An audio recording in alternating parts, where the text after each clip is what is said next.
Okay, everyone, hello. Let me give you the date so we record it for posterity. Today is 21st of Kislev and December 7th, 2020.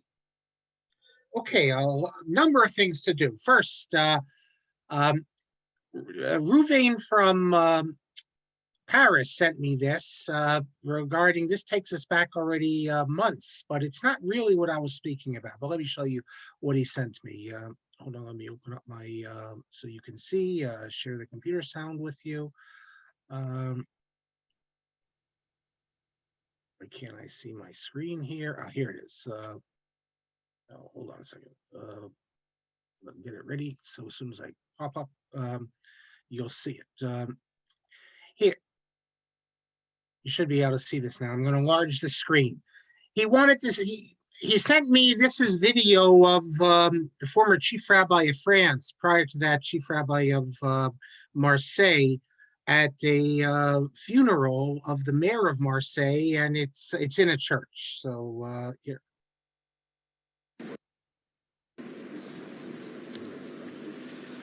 Monsieur le grand rabbin Citruc, tous être fidèles à cet héritage m'épargne la douleur. Okay, so I just sharing that because Ruvain, you sent it to me, but that's really, we were speaking about donating money to build a church. We didn't really speak about entering a church or anything like that, but in England, the rabbis do, the chief rabbi for funerals and important things of the royalty. Chief Rabbi Jacobovitz also did it after the Lockerbie bombing with the airplane. This 8 years ago, it was Rabbi Lookstein. He created some waves because he went to the National Cathedral in Washington, and we'll see what happens with Biden. But that's, I mean, this is not something so unusual. It happens in many countries when they think for reasons of state, it's important. Now, a couple other things I want to share with you. We spoke last class about titles. So I want to show you something else. Let me get rid of this. Get rid of this. I said last time that Yigdal, which is a top school for women, they don't use the title Rabbanit. And I wanted to be sure, so I went and looked, and then you see it. You see Esther Rosenberg, it's Lichtenstein's daughter, and of course you see the men, they all get the title. But then I went to the Hebrew website, and lo and behold, look what you find. I don't know if this is intentional for political reasons or what, but look, on the women's page, she is called Rabbanit. But if you look down, none of the other women are given that title. Notice they're called Ramiot, and Ramim, because you have the men, they're given title rabbi. Again, this thing Ramiot, to call her Ramit, so Ramit, the plural is Ramiot. No, it should be Ramah, plural Ramot. Ramit is like kaf kapit. It's, I don't know who came up with that. It makes them lesser. But notice they don't give anyone else titles. And like I said, in this, I don't think it's a radical thing at all. In this world, we give people titles for achievements. All these women have accomplished enormous amount in terms of Torah study, and I don't think it's female clergy. I don't think it's radical. I don't think it's, I think we need to give them a title, whatever the title is. It's just not right. And I don't see why in America there's an issue. And I don't know, truthfully, I don't know Rabbi Kelman's daughter's there. They can find out why on the website they didn't give these very accomplished people titles. I will ask. You ask. And you can find out whether on the English page, it's intentional. Okay, I got the book. Thank you, Baruch. Now I can tell you the whole story. This is the Mesivta Tiferes Yerushalayim Yeshiva of Staten Island, the whole the history book. Notice, look at the title here. For some reason, they spelled the first word Mesivtha, which must go back to when they originally incorporated the school, but it doesn't make any sense because it's the same letters, Suf and Suf. It should be Mesivta, actually, not TH. But so I have the book here. I got the details now. 1907, it's a Talmud Torah. 1923, it's a Yeshiva Day School, K to 8. 1929, high school added. But what I love about books like this is because you learn a lot just from looking at the pictures. I want to show you a few pictures, and you'll see what I mean. And you got to give credit to the schools. They put this stuff in. They're not embarrassed, I guess, to do it. So let me show you some, two pictures. Well, first, you're going to remember this one because this relates. Hold on here to the first. Remember about graduations? Hold on, let me. Where is this one? I'll show you. I gotta, unfortunately for this thing, I gotta individually choose it. Okay, so now I think I'll be able to get you the picture that I want to show you. Here. So here's from 1964. They took a picture. They had a yearbook. So only some of them did it in the took the picture in their gowns. But if you remember, Ramosha said he doesn't know what the heck there is to wear, this sort of thing, these gowns, because it goes back to the medieval church universities. But you see at MTJ, they wore it. Maybe some were more from and they didn't want to wear it in the pictures. But look at this picture I'm going to show you now. Hold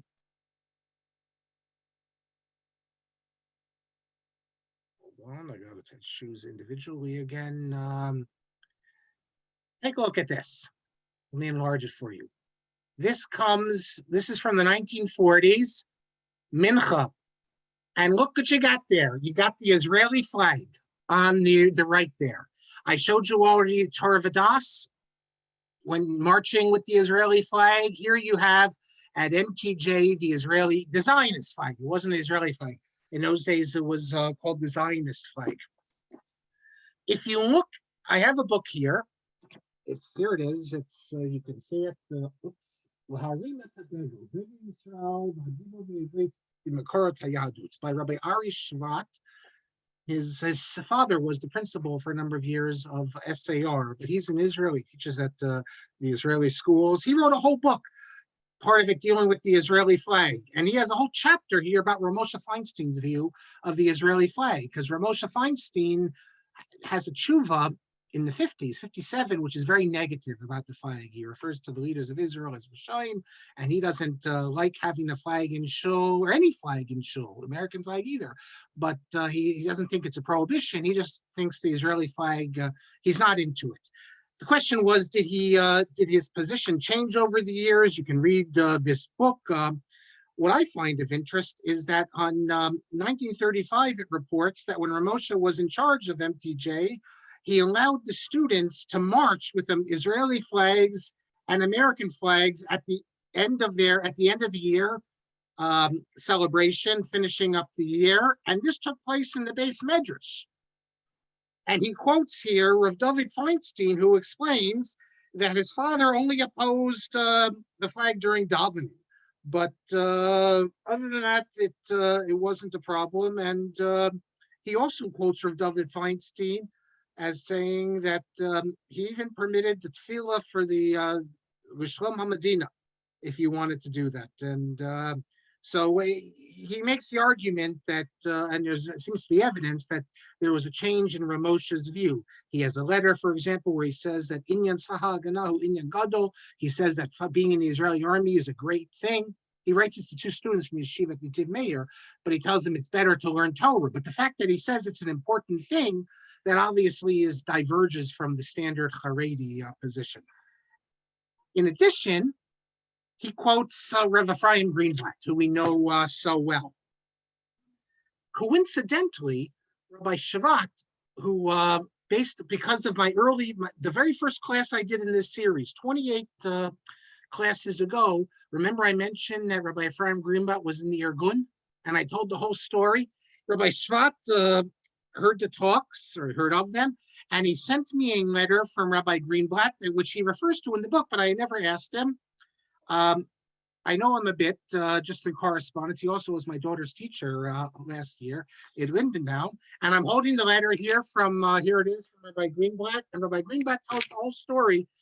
Although in this letter, Rabbi Greenblatt says that he was in Lechi, which is not the Irgun. And based upon my conversation with him and also other people, if you look online, he said he was in the Irgun. It could be he wasn't sure what he was in. He fought at Der Yassin. If you read the history, the Lechi and Irgun both fought at Der Yassin. So if he was there and they just threw him in a group, maybe it was hard to know who he's with technically because they were all mixed together.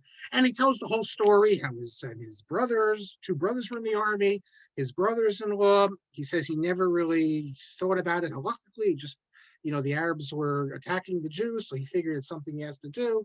He speaks about the importance of Torah students not having to go to the army if they're really into learning, but not if they're just dodging the draft. So it's a very, very interesting letter from Rabbi Greenblatt. He mentions he was injured. I don't know what type of injury this was. And okay, very, very interesting for those who are interested in Rabbi Greenblatt. Okay, that's all. Let's now return to where we are. We have a lot to see and a lot to do, and I'm going to pick up right where we left off. Let me get a picture up here for you, everyone. I need to show you, I think we are here, Adon Olam. Okay, because I said that, actually, before we get to that, let me enlarge it. Although, hold on, now let me back up for a second. Before we continue with what we are doing, I need to respond also to a couple of things at the very end of class. We looked at, we're talking about this word olam. What does it mean? Incidentally, if anyone is interested in a detailed study of it, you can, Professor Fudeman and Professor Gruber of Ben Gurion University, a whole article in the French Review of Jewish Studies, although this article is in English, all about the word olam. I'll get back to this in a minute. But at the very end of class, last class, Mike, we were talking about this verse. Chapter 89 in Psalms, verse 3, Ki amarti olam chesed yibaneh, for I have said, forever is mercy built. And Mike said, well, it's that should mean world there, and I disagreed, but I said that I recalled that Ibn Ezra understood this to mean world. It turns out I was wrong. If you look, Ibn Ezra, Matsuda Stavi, they take it just as you see here, JPS. Rashi gives both explanations. World, first he says time, and then he gives world.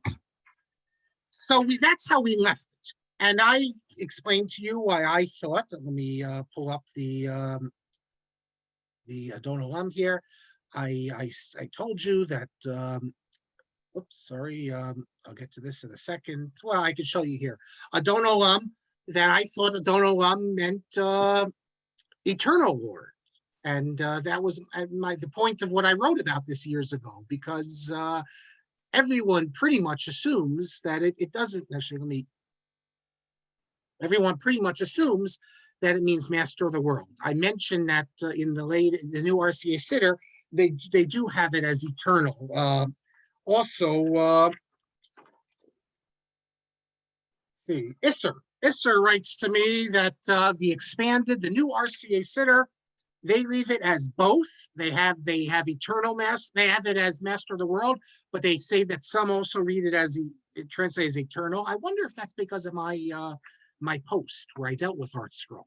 Art Scroll, I know they read my post because I'm the only one that they put out a whole press release against me because my criticism of the Mikros Gedolos and their censorship of the Rashbam. I think we're going to get to that because I have a letter from Rav Mazuz. I can't remember if it's in the book or not, but he also so that's what Isser tells me. So thank you, Isser. But what I really have to share with you is what was told to me by Aryeh Leib, a big Talmud Chacham, Machaber Sfarim, who listens in Israel. And I'm not so convinced anymore what I said, that what it means. And let me explain to you why. First of all, he tells me that I'm not the only person who thought of this. Rabbi Chaim Kanievsky, they asked Rabbi Chaim Kanievsky this question: what does the Adon Olam mean? Does it mean eternal master or master of the world? And Rabbi Chaim Kanievsky, you can find this in his, it's called Machzor Sir Sifsosenu. There's a few different machzors on Shavuos, on Sukkot, on Pesach. Same thing. Every time they get to Adon Olam, he says it's the question is it a move on shel makom or bisman? And he says that it's the makom. And he gives an example that in Tehillim refers to Adon Kol Haaretz, master of all earth. So he said it's the same thing. Look, I don't need Rabbi Chaim Kanievsky to know that people disagree, have this position. I mentioned Ramazuz. The Vilna Gaon has this position as well. The Vilna Gaon actually he explains what Adon Olam is. The Gemara in Brachos in 7b, Zion Amud Beis, it quotes the pasuk where Avraham says to Hashem, "How will I know? How will I know Ki Irashana, that I'll inherit the land?" So, but he says he refers to their. Here, let me show you the verse here. Hold on a second. Have it here? No, I gotta pull it up for you, and then I'll show you. It's in. I made a note of it. It's in Breshis Tes Vav. So here we go. Share the screen here. If you look in here, Tesvav, Pasuk 8, Ches, it says Adonai Elohim Bama Eda Ki Irashena. So on this pasuk here, the Vilna Gaon says that he wants to know why we begin davening with Adon Olam. And he says that because before Avraham was the first one to call Kadosh Baruch Hu Adon. And why did he call him Adon? And he goes on and explains because God is the master of the world. And I'll read you the exact words. Because he says, in Gemara over there says, Miyom Shabara Kadosh Baruch Hu Olam Lo Adam Kadosh Baruch Hu Adam. The Vilna Gaon quotes the Gemara that Avraham was the first one to call Hashem Adon, and therefore, and the Gemara refers to it as Miyom Shabara Kadosh Baruch Hu Olam, from the time that God created the world. So it appears to be he's Adon of the world. Furthermore, I found, I just was looking earlier today, the Rav Shabtai Sofer explicitly, he realizes that people are going to be unsure what this means. And he says, what does it mean, Adon Olam? Adon Shel Olam. So I grant that I'm in the minority, it seems. But Rabbi Leib called my attention to something. I asked him, is this your own idea? Did you come up with this? Because it's an unbelievable chiddush, I think, and it is. I want to show you something here. It's Pirkei de Rabbi Eliezer, chapter 3. It says that that God, what does it say here? Took counsel with the Torah before he created the world, and the Torah called him Ribon Ha'olamim, master of the worlds. And then later it continues. The very next verse, it refers to God as Adon Ha'olam. You might want to say Adon Olam is different than Adon Ha'olam. Could be, but we have the verse El Olam, which normally we see in Breshis 21:33, eternal Lord. So, but you can see how this could be read, Lord of the world. So it's not 100% clear, but I'm becoming less and less convinced that it's eternal Lord. Although when you look at the Adon Olam and just look at the English translation, it does fit in very nicely. And that's why the Art Scroll Sitter, Birnbaum, the Solar Pool, they have eternal master. I just want to show you one more thing about this while we're on the topic. Let me close this up here. In Gruber's article, he quotes a pasuk that he thinks means world in Ecclesiastes. And that's if you look in chapter 3, verse 11. Etakol asa yafeh b'ito, he hath made everything beautiful in its time. Gam et ha'olam natan b'libam. He reads it as Etakol asa yafeh b'ito, gam et ha'olam, also the world. Most people do not read it that way. And most people read it as, equal Rashbam and others, he has made everything beautiful in its time, even though it has the hay on it. So there are people who do say that there are some passages which the word olam does mean world in the Bible. What Gruber says is Ecclesiastes, he doesn't accept the Solomonic authorship. He says it's late Hebrew, and that's why it's you have it there. Okay, okay, that's enough for this. Let's the other question is what does El Olam mean? Most people mean the eternal Lord. Let me put this down because I still want to show you one more thing in Adon Olam to tell you where I think ArtScroll gets it right and everyone else gets it wrong. So let me pull up here. Let me pull up the sitter. See here. Here's Sachs. And then we're going to move on. Look at the last two lines. We all know it well.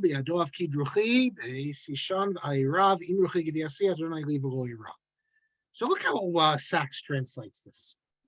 Oh, actually, you don't see it here. I gotta share it. Sorry. I don't know why I didn't come up. There you go. How does Sachs translate this?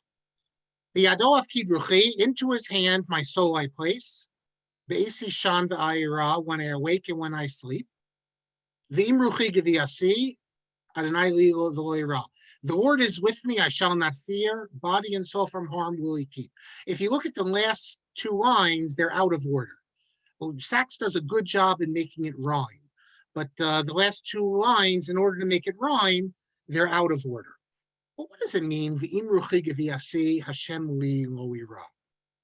Sachs translates body and soul from harm will he keep.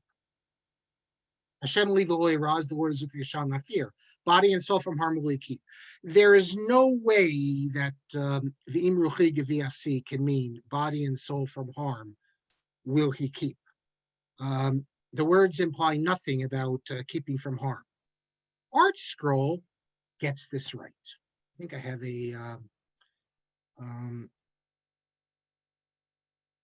I think I have here the ArtScroll page here for it to show you. Is this it? No, that's Yigdal. Let me read you. Do I have ArtScroll here to show you? If not, I'll read it to you. I thought I have ArtScroll. Yes, hold on. I'm gonna get you ArtScroll. This is ArtScroll here. Oh no, sorry. Once again, it's the wrong one. I can't see all the pages I have here.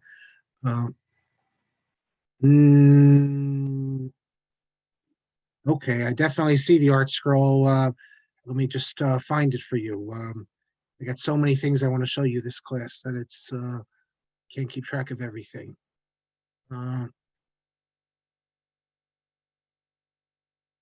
There's ArtScroll. I have it. Do you want me to read it? No, I want to show everyone here. Oh, I had the book in front of me. Okay, forget it. Oh no, here it is. I got it. Here you go. Okay, so now even before we get to ArtScroll, let me read you the new RCA. All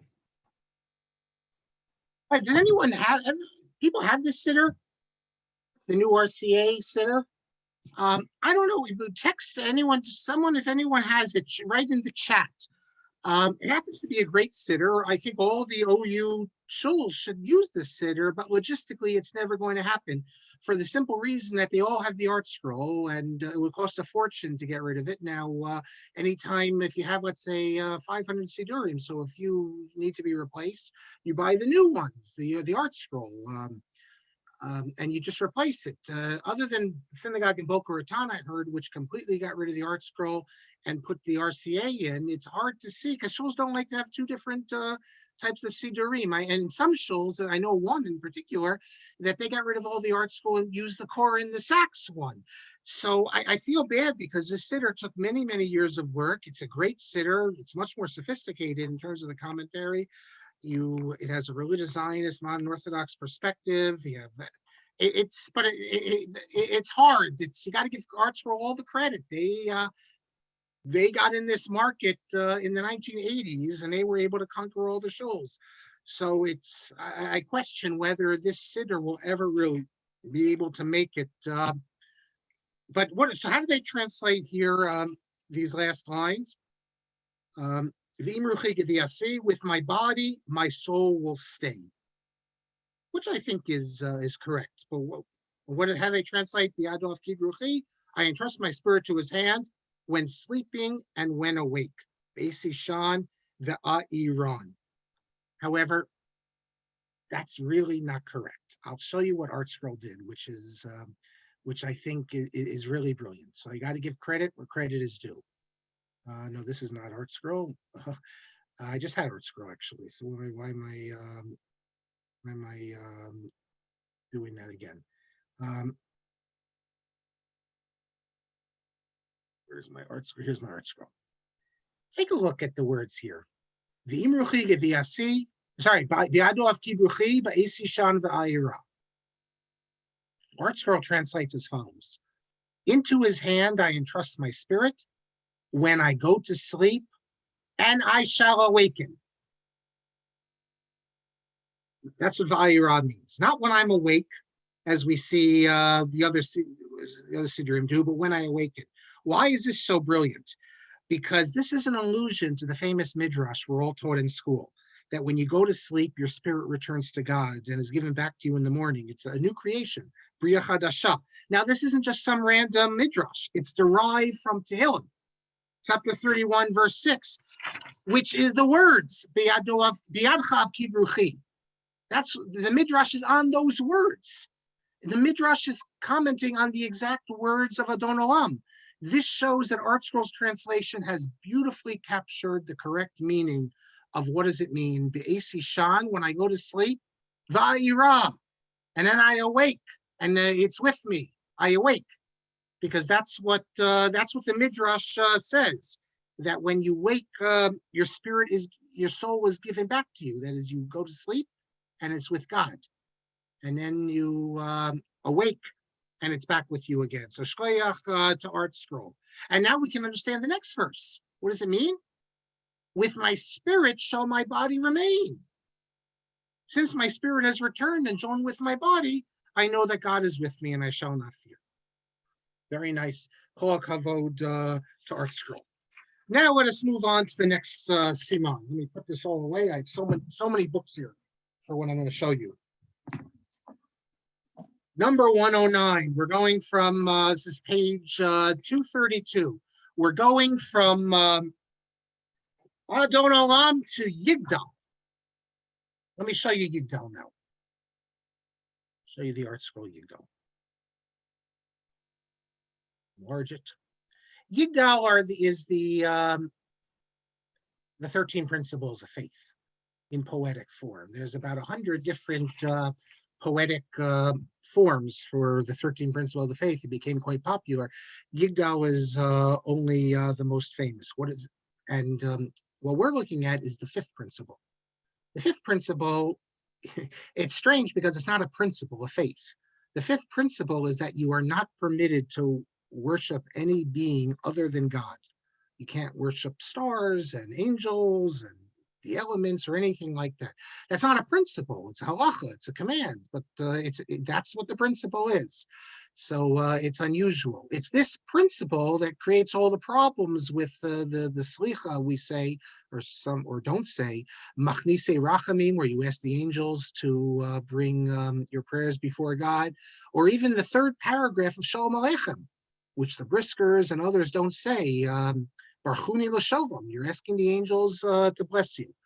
But that's the fifth principle, that no intermediaries, everything goes directly to God. Now, if you look at Yigdal, here you have it, the fifth principle, it's Hino. Hino Adon Olam. By the way, Adon Olam here means, it means master of the world in Adon Olam, in Yigdal. Hino Adon Olam, let's look at the English translation. Behold, he is master of the universe, L'chol notzar, to every creature, Yoregaduato Machuto. He demonstrates his greatness and his sovereignty. So Yigdal says that the fifth principle is God is the master of the universe, and he demonstrates his greatness to all the creatures. Very nice sentiments. The problem is this has nothing to do with the fifth principle. Fifth principle, Fifth principle. So look at Art Scroll at the bottom here. They say, behold, he is master of the universe. Behold, he is absolute master. There is nothing else to which prayers may be directed. Very nice. That's the fifth principle, what Art Scroll says. But that's not what it says in the Yigdal. It has nothing to do with that. It's simply a declaration that God declares his greatness. It's not telling us what we do. So this is an old problem. And there have been suggestions, some have suggested, and we even have some early texts, which instead of the word, I hear a noise somewhere. Someone's microphone. Okay. Instead of the word Yored, it should be Yodeh, that he is the master of every, and it should be Vechol Notzar. Every creature should acknowledge his greatness. That would require amending it, although we have, I shouldn't say amending, we have early texts where we have Yodeh and we have Vechol Notzar. So, or some say Vechol Yotzar. There's different ways of changing it. But of course, we prefer not to keep it as close as what many texts have, not change twice. If you look in the Birnbaum Siddur, the one we all grew up with, Birnbaum changes it to Hino Adon Olam Vechol Notzar, every creation, Yoreg Duaso Machuso. I don't know what Yoreh would mean. And if someone has a Birnbaum, you can check how he translates that, but declares doesn't really mean declares, but God's greatness or something like that. But Birnbaum just amended this on his own. There wasn't any sources for it. I wrote a whole piece on this, and I cited Birnbaum, and I said Birnbaum's emendation makes sense, but we don't have any evidence to it. I have to give credit to Noam Kaplan. Noam Kaplan, he was rabbi, I guess that makes him chief rabbi in Auckland, New Zealand, because he sent me something, which I'm going to show you now. Unfortunately, he doesn't get credit in Art Scroll. I get the credit, but it really goes, at least actually he should get half credit.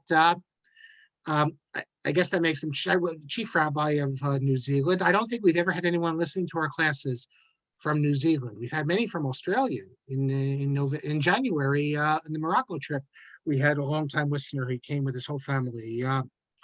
But what did he send me? He sent me the following, which I'm going to show you now.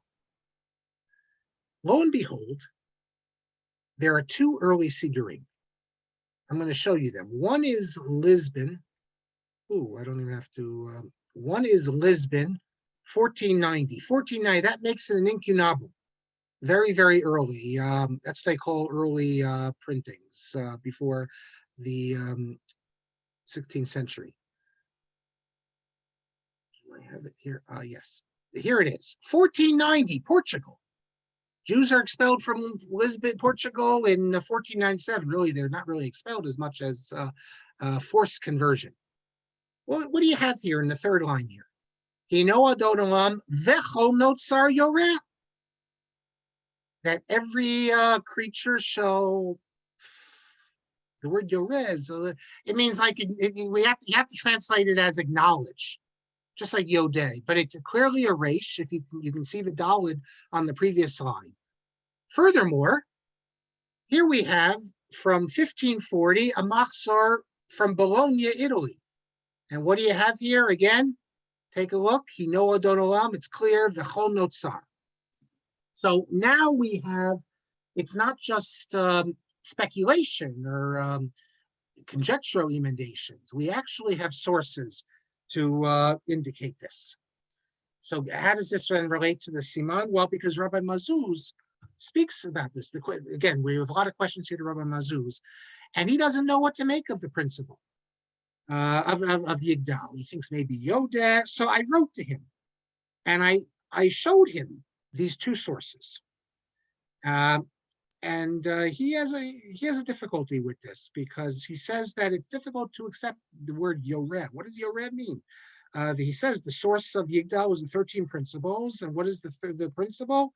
That only God you should worship, and also to make great and proclaim his greatness. And then he says, well, it's possible perhaps that Yoreh can mean Yitpalel, but that's not the pshat. So he says, it's better to read Yodeh.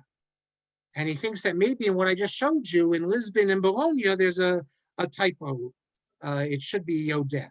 But then at the end of the letter, he has a PS in which he says, no, now I agree that it's correct. It should be Yoreh. And this is exactly what the Rambam says, that we have to declare his greatness. Yoreh geduato, like laharot, means to show God's greatness to the world.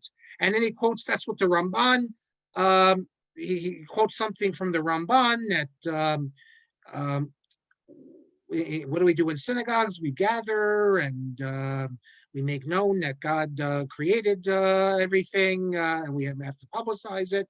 So Rav Mazuz in the end accepts that this is the best girsa, even though it's not exactly the fifth principle.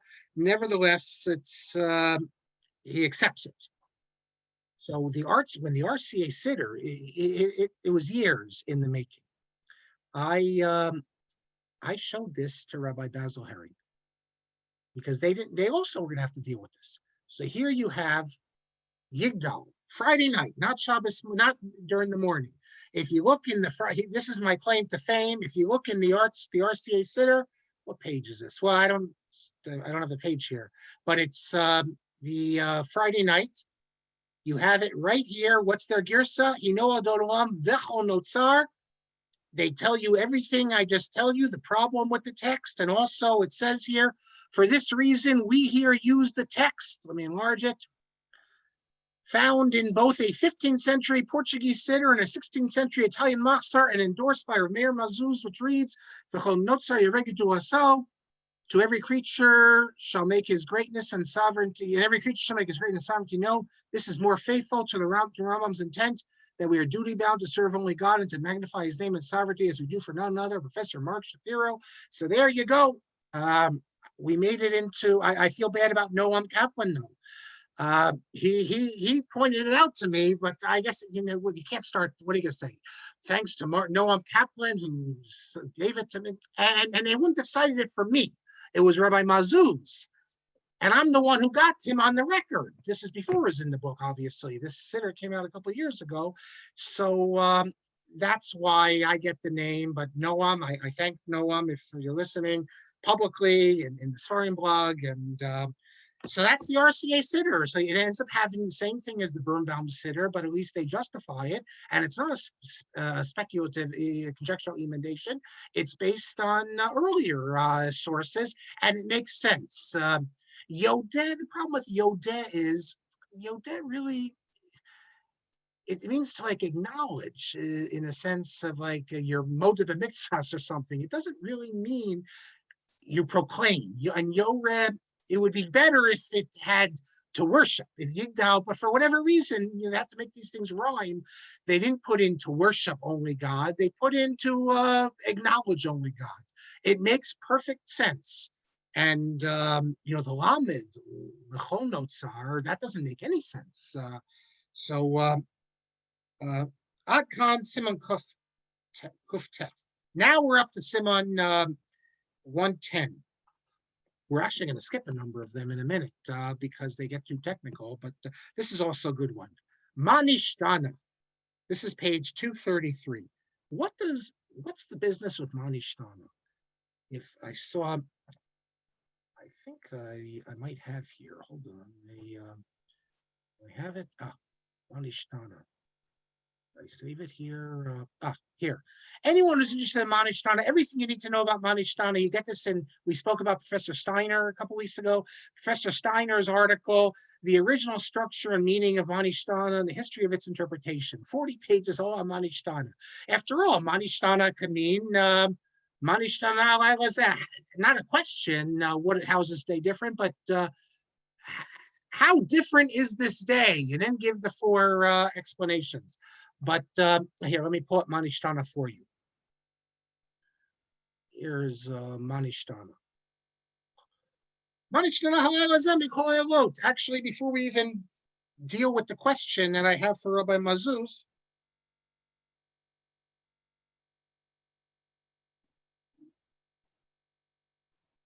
I have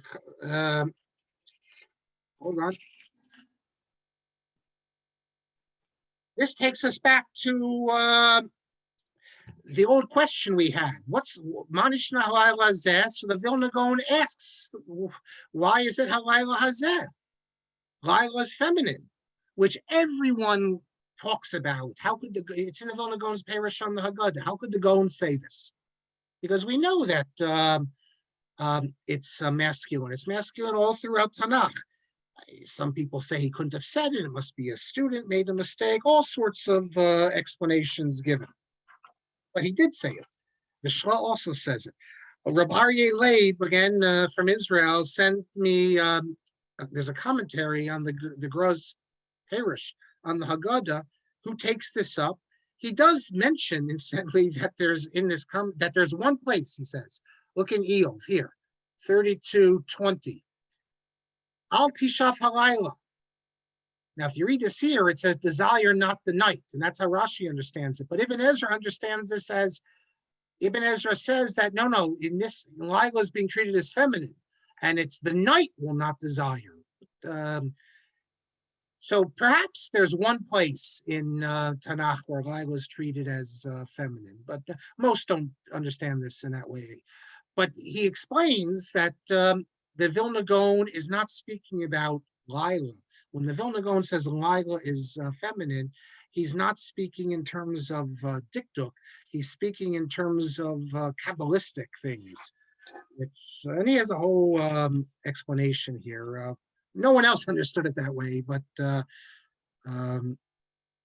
and I guess if the Kabbalistic character of night is feminine, I guess you'd expect it to say hazot. But that's well. I thank you, Rabbi Leib, for that. The reason I emailed, I mailed the letter to Rabbi Mazuz is I found something interesting in Rav Chaim Hershenson. Rav Chaim Hershenson, we had classes in Rav Chaim Hershenson. Rav Chaim Hershenson is one of the most unusual of the rabbis in the 20th century.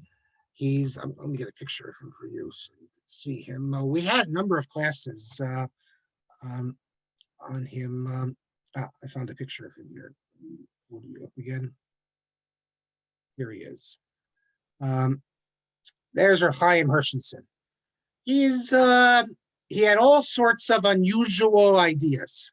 He looks like a traditional rabbinic figure of the old school, but no. He had all sorts of modern, interesting ideas, and everything he does is original. Problem is, a lot of it is very far-fetched.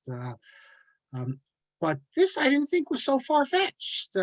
He says as follows. He wrote his last work, published the last year of his life, which is, as I recall, 35. Is it? I'll see right here. We got the Wikipedia. 35. Yes, his last work was Haggadah Shal Pesach. It's a small work. It's not like his other works. Some of his works are really great. He has a few volume commentary on Rashi and Chumash, which is full of learning, and he has lots of great stuff. He wrote responsa for the future state of Israel, how you run a state in accordance with halacha, all sorts of unusual positions. But he says as follows. Take a look at Mah Nishtanah right here. He thinks that everyone misunderstands it.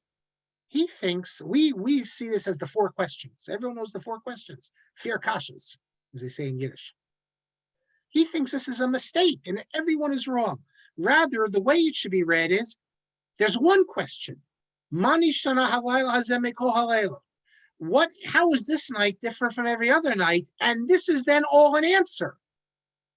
The answer is because on all other nights, we eat chametz and matzah. On this night, we eat matzah. On all other nights, we eat all the vegetables. Tonight, we eat maror. So Rav Chaim Hershenson makes the case, he tries to argue it, that there's only one question. How is this night different? And then the answer is because we eat differently on this night. On other nights, we do, we sit however we want to sit. And today, we sit Mesubin. I thought that was quite striking, quite an unusual, original position. And suffice to say that Rabbi Mezuz doesn't buy it. He says, no, it's not true. And he explains, if that was the case, then the Baal Haggadah should have put this question after the Chacham when he says Maha Edus, etc. He says, no, Vadai Shakol Medivrei Atinu. This is all coming from the child, Mah Nishtanah and Minhag Yisrael Torah, and that's what it is. And he makes some other points.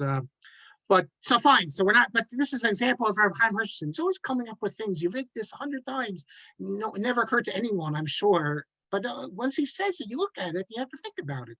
Maybe he's right. Maybe it's maybe Shebachol Halilot is actually the answer to the question. So this Pesach, at least, when you're at your Seder, I think you'll remember this, and you can raise it to the people at the Seder, because it's not like the Gemara says those fear kashas, there's 4 questions. We just assume there is.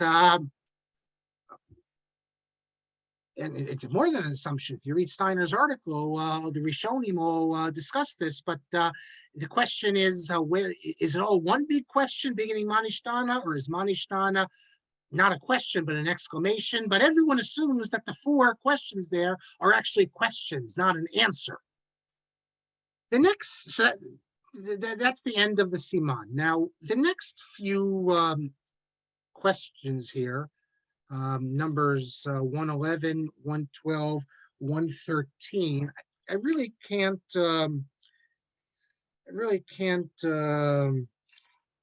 explain them and go into them with you, because they have to do with there's some technical stuff in the Ramban, Nachmanides. Rav Mezuz is a great expert in Nachmanides. I offered perhaps explanations of passages in the Ramban.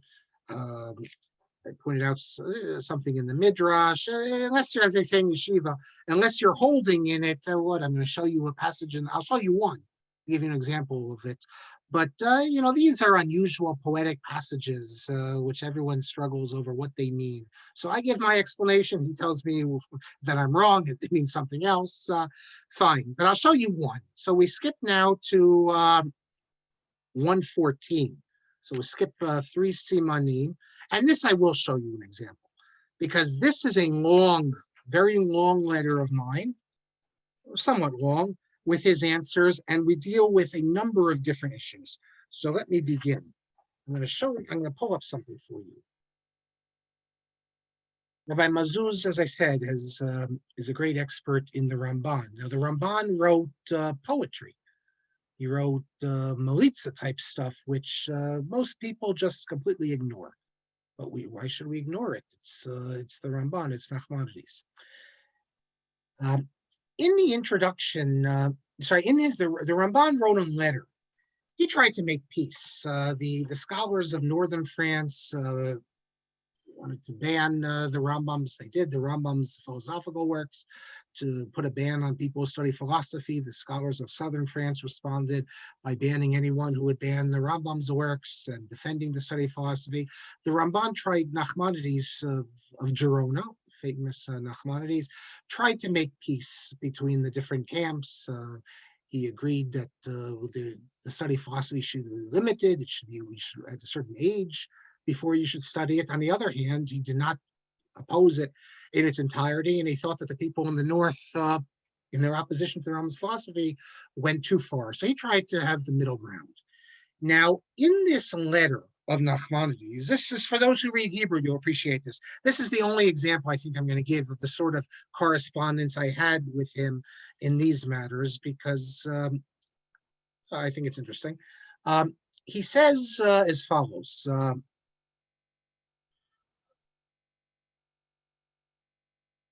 He's talking about in his letter, we're talking at the bottom of the page, how the let's say the medical writings, philosophical writings, the Torah writings were lost, and therefore he's talking actually medical writings, and therefore Jews had to use non-Jewish works. And when we say medical, they also include philosophical stuff, all that sort of thing.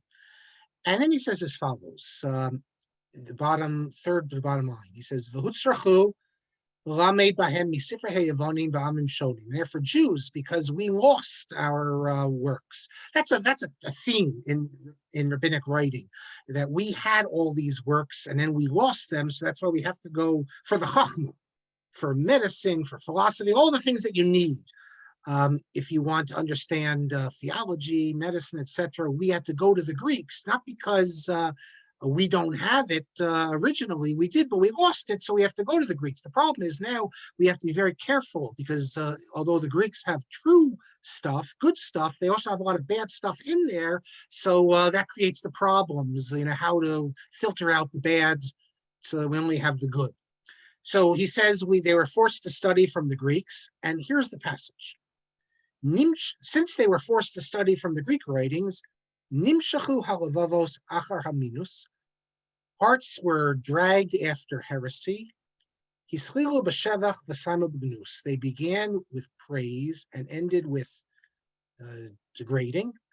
And then it says that the Rab, that's the Rambam, his works were a benefit in keeping people's faith strong, etc. What does this mean? After it says that their hearts were carried after heresy, that they hischilu b'shevach, that is the Jews. When they started studying Greek writings, they began with shevach and they finished with gnus. They began with praiseworthiness, and they ended with negativity. So if you look at Rabbi Shavel in his note, he says down here 28, hischilu b'shevach shel chachmas Torah. That is, they began with shevach, with praise of Torah, and they ended with gnus, which with negative things. So that is degrading the Torah. That's what he thinks it means. And I said this doesn't. I said to Rav Mazuz, it's clear to me that doesn't make sense. What does it mean? He's chilu b'shevach. They began. Why would they begin? They're already Jewish. What do you mean? They began with praise of the Torah, and then they ended up with negative views of the Torah. I said to Rav Mazuz, what it means is as follows. That is, hischilu b'shevach. They began with praise of the Greeks, their philosophical writings, and therefore they concluded with gnus, with negative views of the Torah. That's what I thought it meant. And I asked Rav Mazuz, do you agree with this? And he replies, no. I'm right about the first half. Hischilu b'shevach, they began praising and feeling positive about secular learning, philosophy. V'saimu b'gnus, what does it mean? They concluded with negativity, with degradation. B'limud haminus, he says. That's what it means. That is, they began praising the secular knowledge, and what it led to was learning heresy.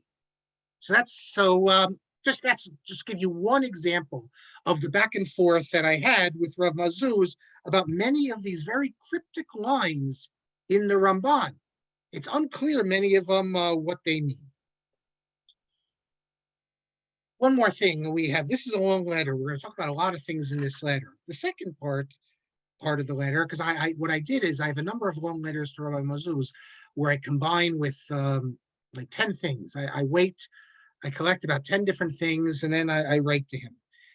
In his Torah journal, Bayit Nema, number 96, he was speaking about Solomon Molcho, Shlomo Molcho.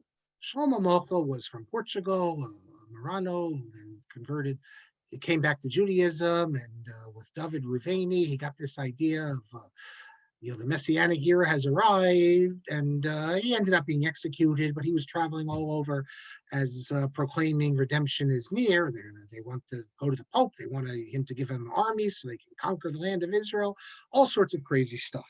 Now, the Magen Avraham mentions that when he was executed, they said they had his garb, his talis katan. And his talis katan was it talked about how they tied it, the ties. What I wrote to Rabbi Mazuz is that the talis katan no longer survives of Solomon Molcho, but if you go to Prague, you can see his garb. Here it is. In one of the it's called the Pinkas synagogue It's one of the synagogues in Prague. That's the synagogue that was founded by one of the Horowitz family. You go, as one of the things you see there, you see a lot of interesting things. One of my favorite, I like to show people, those who've been with me to Prague, remember the Hanukkah menorah that has two shamases. This was a practice of two shamases. And if you look carefully in the Shulchan Aruch, actually we're Hanukkah time. Take a look at the Shulchan Aruch. It shot in the Shulchan Aruch seems to be that you should have two shamases. But some Syrians do it. It's what you can see it there in Prague. But you also see the robe.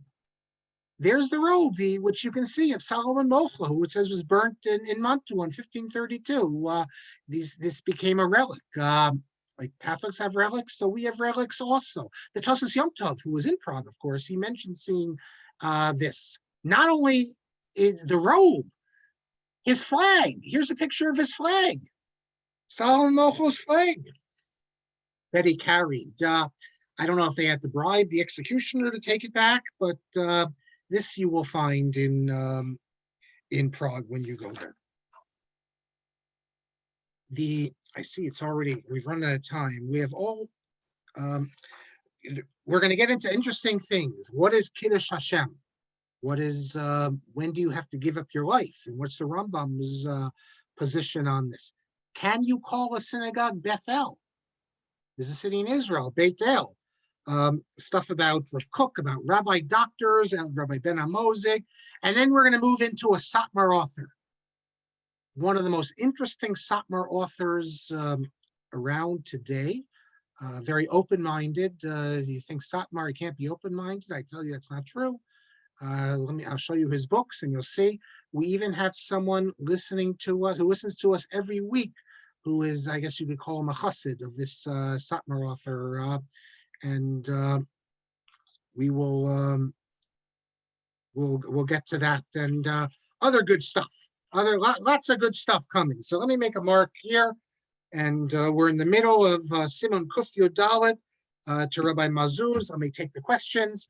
Close the screen here. The screen is closed. Okay.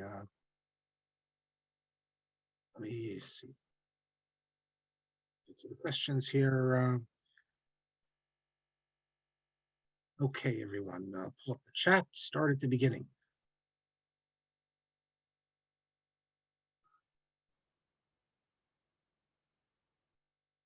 Rabbi Sachs said Rabbi Kalman says if he was invited by the Queen, he would go to the church, but not invited by the Prime Minister. Okay.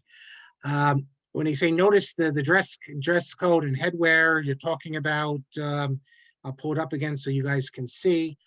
I think this is what you're referring to, MTJ. Yeah, like look at the sailor, Popeye the Sailor and everything. Now, there's another picture where there's eating lunch and you see them wearing those sort of caps. I love looking at the way people dressed years ago.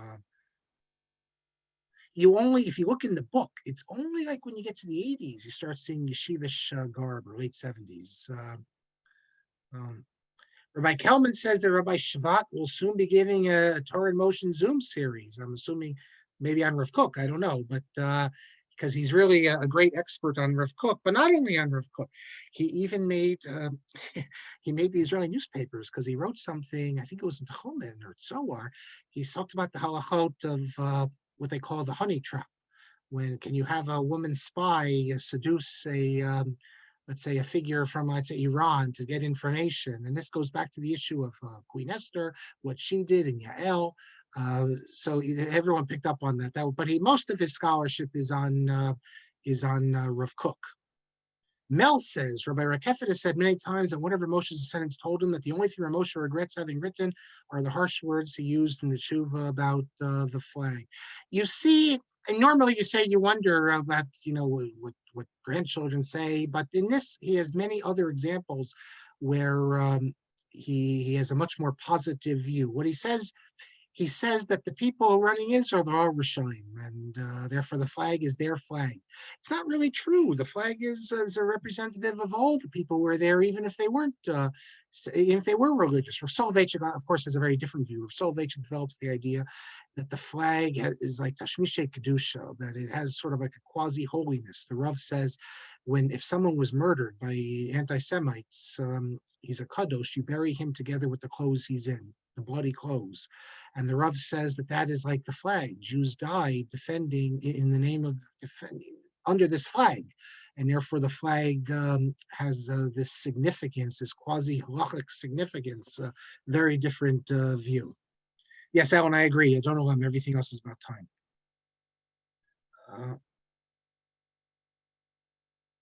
Someone says he purchased it after he saw the article in Shapiro. I'm not sure what he purchased. Oh, the article, RCA Siddur, yes. And Daniel says, one of my friends is the proofreader for the RCA Siddur. He disagreed with the editors on some of the Nikud. I think Professor Steiner was involved with some of this, but it could be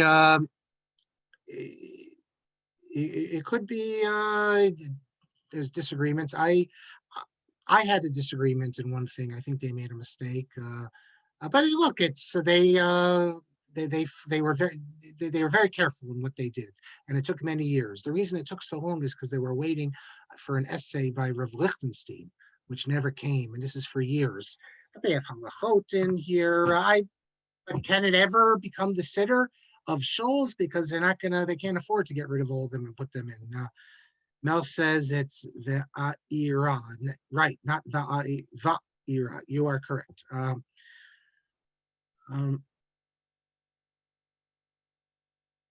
Okay. Baruch says Shapiro recognized by Charedim. What, the RCA Siddur is Haredi now? I didn't know the RCA Siddur was Haredi. RCA Siddur is, as far as I know, it's still middle of the road. The Haredim have a problem with this Siddur because they think it's, even though it's under the Psakim of Rav Shechter, they think it's too feminist. They speak about a women mezuman and all these sort of things. So I don't think they'd be, and also, of course, it has halachot or halachot in quotes for Yom Ha'atzmaut, things like that. Ellen says regarding Yigdal and Rav Mazuz, Harot is not Yoreh. I said that. You're right. It's not. It's a different word. Yud Resh Hey. I'd have to. It's more like Rav Hirsch to make it. I just did it off the top of my head. You're right. It's Yareh. That's the word from the word. It's the he feel of the word Ra'ah, to see. No, we would.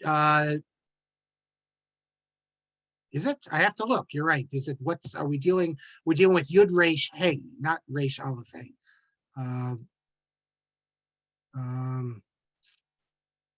Yeah, that's what we're doing with the root is Yud Resh Hey. So you're absolutely right. It's not, for those who don't know what Alan's referring to, Hirsch would use all these etymologies if they sounded correctly. The problem is if you look at the word Yud Resh Hey, well, that's also the word Hora'ah is from Yud Resh Hey. So to show or to direct, it's not exact. I don't know if we can find examples of the Yored meaning that, but that's what he says. Susanna says Rabbinical Assembly Siddur has V'chol and Yored. Okay, I didn't know that. That's the Silverman Siddur? Chaim says that Birnbaum translates Yorez must declare. If it's the Rabbinical Assembly in 1946, that's the Silverman Siddur. That's also, it's speculative. It's just, I do not believe anyone knew these sources. Last week, when I asked you for that Siddur, someone mentioned Boxer, Ben Sion Boxer. He came out with a Siddur that looks just like the Silverman Siddur. I forgot to mention it, but it's different. It's Ben Sion Boxer. Susanna says there are places in Tanakh where grammar is observed in the breach. Shira Shiri, Mata Gidulo, when she's clearly talking to her female friends. That is true. There are cases where it's not clear. Rabbi Kelman points out Rav Chaim Hirschenson, the classes, very nice. Howard says that Rav Hirsch in German and English, in the original German and English, does not translate Yigdal. I don't know why. Yes, Chaim says Birnbaum discusses the change in the introduction. But he doesn't, he coming up with it on his own. In fact, if I recall correctly, he first made the suggestion, and I think he says it right in that introduction there, in a Hebrew article he wrote in the Sefer Hashanah Lehudei America. He was Hebraist, Birnbaum. His Hebrew name was Paltiel. There was a Rishon called Paltiel. Yes, not Vasimu, Vasimu, correct. Because it's Vesayim, so it's Simu, yes. I'm still yeshivish, so sometimes, unless I think carefully, I don't, as I told you with Professor Tursky, it's unless it's menikid, I fall back into my yeshivish. Zev says, why two shamases on Hanukkah? You're not supposed to get benefit from the shamas. That's why. So we have a shamas, so you don't get benefit from the candles. But once it's already part of it, you're not. That's what seems to be the reason. The Syrians do it for a different reason. They have a tradition of a miracle, and that's why they started doing it. Someone asked me why I don't have a problem saying God's name even without reading the full pasuk. Well, I believe if, as long as you read half a pasuk from a snachta, it's still permitted.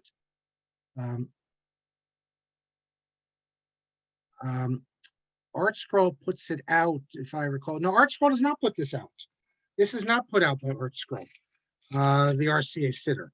RCA sitter is put out, doesn't say who puts it out, but it's not put out by Art Scroll at all. It's put out, doesn't say, the Toby Press.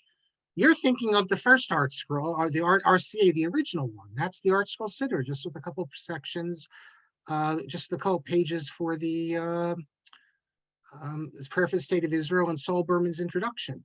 The problem is that now Art Scroll is selling that sitter minus Saul Berman's introduction, but it's the exact same sitter, and they're calling it the Art Scroll Synagogue Edition or something like that, which means, and the page numbers are the same. So whenever your local shul needs a few siddurim, you can buy it from Art Scroll. It won't say the RCA, but who cares? It's black, and it has every prayer you need, and it's fine. Yes, Shmuel, Rav Chaim Paltiel. Okay, Isra makes a good point. Yoredeya. How do we translate Yoredeya? I guess proclaim knowledge. So yeah, so thank you for pointing. So if you can say Yoredeya, you can say Yoregadu Aso. Why not? If you could, I think it's you'd say proclaim knowledge. So that would make sense. I think it works then. Adon Olam v'chol notzar Yoregadu Aso.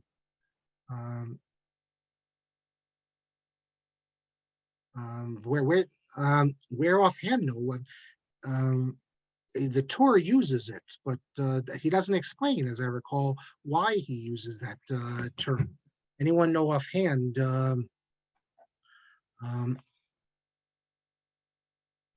Does he give a reason? Oh no, it's in Yeshaya. I looked it up. Okay, so that's it. I'll pull it up for you. Yeshaya 28:9. Here it is. I'll pull it up for you so you can see.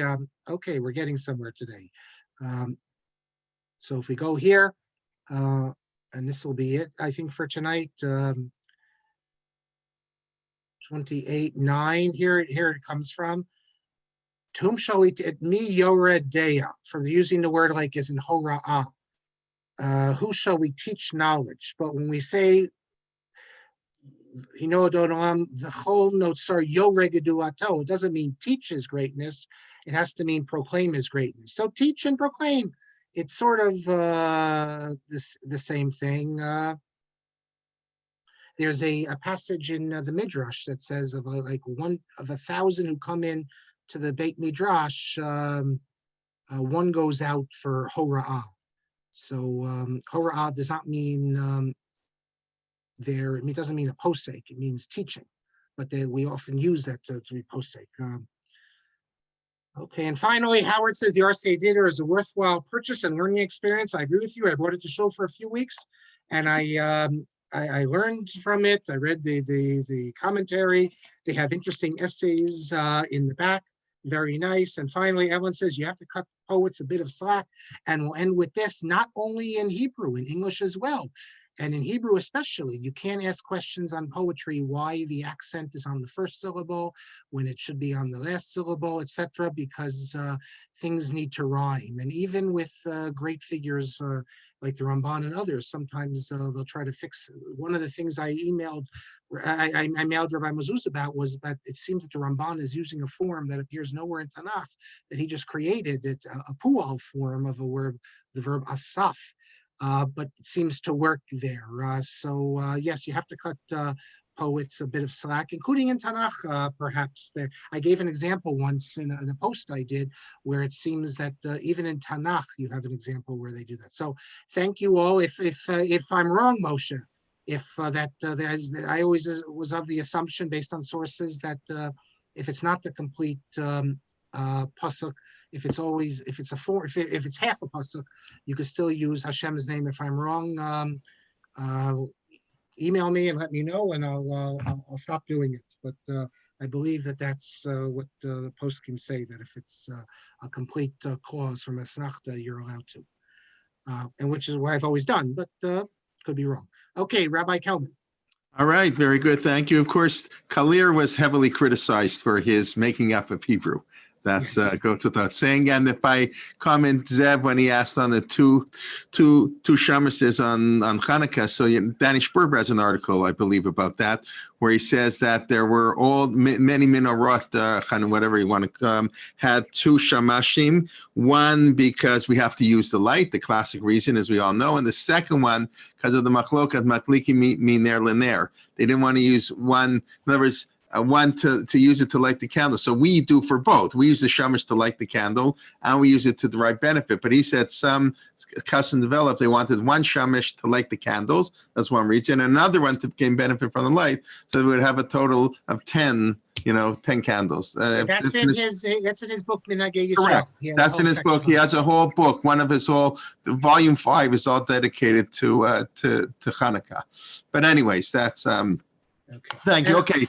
Yeah. What do you want to say? No, I will get the details, and I'll start next class beginning with using Hashem's name in terms of full pasuk or half pasuk. I'll even tell you, I'll get you some stuff about Ashkenazim and Sephardim have a difference on this regarding names other than the tetragrammaton. So I'll start with that next class, and thank you, Susanna, about there's many examples of poetry where they for the rhymes. So announcements. No,